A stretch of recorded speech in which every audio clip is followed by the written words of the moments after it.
আসসালামু আলাইকুম বন্ধুরা, কেমন আছেন সবাই? আশা করি সবাই ভালো আছেন। আসিফ এগ্রো খামারের আরও একটি ভিডিওতে আপনাদেরকে জানাই স্বাগত। আজকে আপনাদেরকে কিছু ব্যতিক্রমী ভিডিও দেখাচ্ছি। এরকম ভিডিও কিন্তু এর আগে আমি কখনো তৈরি করিনি, আর ফেসবুক বা ইউটিউবে আপলোডও করিনি। আশা করি পুরো ভিডিওটা জুড়ে সঙ্গে থাকবেন। আজকে আমি আপনাদেরকে দেখাবো মিঠা আলু বা লাল আলু গাছে কিভাবে গোবর দিতে হয় এবং কি গোবর দিলে কি কি উপকারিতা হয়, তো সেই বিষয় নিয়ে কিছু কথা বলবো আজকে। অনেকেই আছে যারা মিঠা আলু কি বস্তু হয়তো তারা কখনো দেখেনি, বা মিঠা আলুর গাছও কিরকম হয় তারা হয়তো কোনোদিন দেখেনি। তো তাদের উদ্দেশ্যে মূলত আমার এই ভিডিওটা তৈরি করা।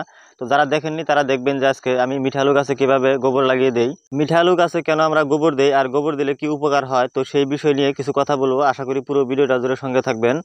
ধরেন মিঠা আলু গাছে যদি গোবর দিয়ে দেন, সেক্ষেত্রে আপনার উপকার যেটা হবে যে মিঠা আলু গাছগুলো খুব দ্রুত বড় হবে। আর আরও একটি কারণ হলো, যদি মিঠা আলু গাছে আপনি গোবর লাগিয়ে দেন তাহলে আপনার কোনো ধরনের ছাগল, ভেড়া বা গরু সেই গাছগুলো খাবে না।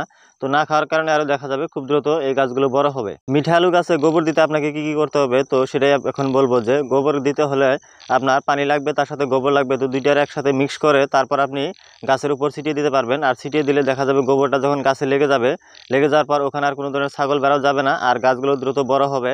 আর আপনি যদি মিঠা আলু চাষ করেন তাহলে আপনাকে এই কাজটি করতেই হবে। মিঠা আলু চাষ করতে হলে এখানে প্রচুর পরিমাণ কষ্ট করতে হবে, আর প্রচুর পরিমাণ কষ্টের কারণে কিন্তু সচরাচর সবাই কিন্তু মিঠা আলু চাষ করে না। অন্য ফসলগুলোতে যে পরিমাণ কাজ করতে হয় তার সাথে কিন্তু অনেক বেশি পরিমাণ কাজ করতে হয় মিঠা আলু চাষ করলে। মিঠা আলুতে যে কাজ বেশি করতে হয় তারই একটি উদাহরণ আপনাদেরকে দেই আজকে। মিঠা আলু চাষ করতে চাইলে মিঠা আলুকে আপনার বাড়িতে কমের পক্ষেও রাখতে হবে 3 থেকে 4 মাস পর্যন্ত।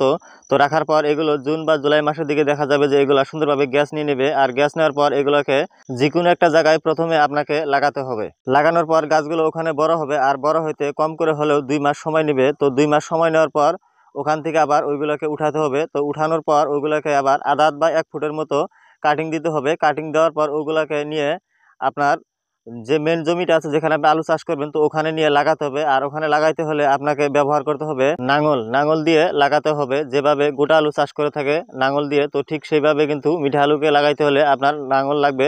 নাঙল ছাড়া কিন্তু আপনি লাগাইতে পারবেন না। আর মিঠা আলু লাগাইতে চাইলে আপনার মাটিগুলো হতে হবে বালি বালি টাইপের মাটি হইতে হবে। তো ওই টাইপের মাটি হলে দেখা যায় যে মিঠা আলুগুলো একটু বেশি হয়। যদি আপনার আলুগুলো ভালো হয় তো সেই ক্ষেত্রে আপনি 1 বিঘা মাটিতে কম করে হলেও 70 থেকে 80 হাজার টাকা বিক্রি করতে পারবেন। আলুগুলো যদি আপনি জানুয়ারি বা ডিসেম্বরের শেষের দিকে যদি উঠাতে পারেন, তো সেই ক্ষেত্রে আপনি আলুগুলো কম করে হলেও পাইকারি রেটে দিলেও আপনি ধরেন 50 থেকে 40 টাকা করে পাবেন। আর যদি ফেব্রুয়ারি বা মার্চের দিকে উঠান তাহলে সেই দিকে দেখা যাবে নিচে যদি দাম কমও হয় তারপরেও দেখবেন 20 টাকা কিলো। তো 20 টাকার নিচে কখনোই মিঠা আলুর দাম হয় না। মিঠা আলুগুলো লাগানোর পর কম করে হলেও আপনাকে 3 থেকে 3.5 মাস সময় নিতে হবে, তারপর কিন্তু মিঠা আলুগুলোকে উঠাইতে হবে। আর মিঠা আলুগুলোকে যখন উঠাবেন তখন কিন্তু আপনাকে কোদাল দিয়ে উঠাতে হবে, অন্যথায় কিন্তু আপনি মিঠা আলুগুলো উঠাইতে পারবেন না। অন্য সব ফসল করতে হলে আপনি একবারই করতে পারবেন, একবারে লাগাই দিলে হয়ে যায়, কিন্তু এটাকে কিন্তু 2বার করে লাগাইতে হয়। প্রথম দিকে লাগিয়ে এগুলোকে বড় করতে হয়, কিন্তু বড় করার পর আবার এখান থেকে কাটিং দিয়ে আবার মেন চাষ করতে হয়। তো সেই জন্য বলি যে এটাতে কিন্তু একটু কষ্টের পরিমাণ একটু বেশি, যেহেতু এখন কোদাল দিয়েও তুলতে হয়। তো সেই জন্য এটাতে কিন্তু অনেক পরিমাণ বেশি কষ্ট করতে হয়, কিন্তু কষ্ট বেশি করলে এখানে আবার টাকাটাও একটু আপনি বেশি পাবেন অন্য সব ফসলের চাই। এখন হয়তো অনেকে আমাকে প্রশ্ন করতে পারেন, ভাই আপনি করেন মুরগির খামার, আপনি এগুলো কি করে জানেন? তো এগুলো জানি মূলত আমি কিন্তু একটি কথা বলিনি আপনাদেরকে। আমি কিন্তু প্রথম থেকে কিন্তু কৃষিকাজের সাথে জড়িত ছিলাম। আমরা শুধু কৃষিকাজই করতাম, আমি কিন্তু কখনোই মুরগির খামার করতাম না। কিন্তু যে কোনো একটা কারণে আমি হয়তো এই মুরগির খামারে এসেছি। তো আর এই আলু চাষগুলো আমাদের বাপদাদারা সবাই করতো, তো ওদেরকে দেখে আমার কিন্তু শেখা এই কাজগুলো। আরও একটি কথা বলি, দেখেন কৃষিকাজের মতো হালাল কাজ আমি বলবো যে আর অন্য কোনো পেশাতেই নেই।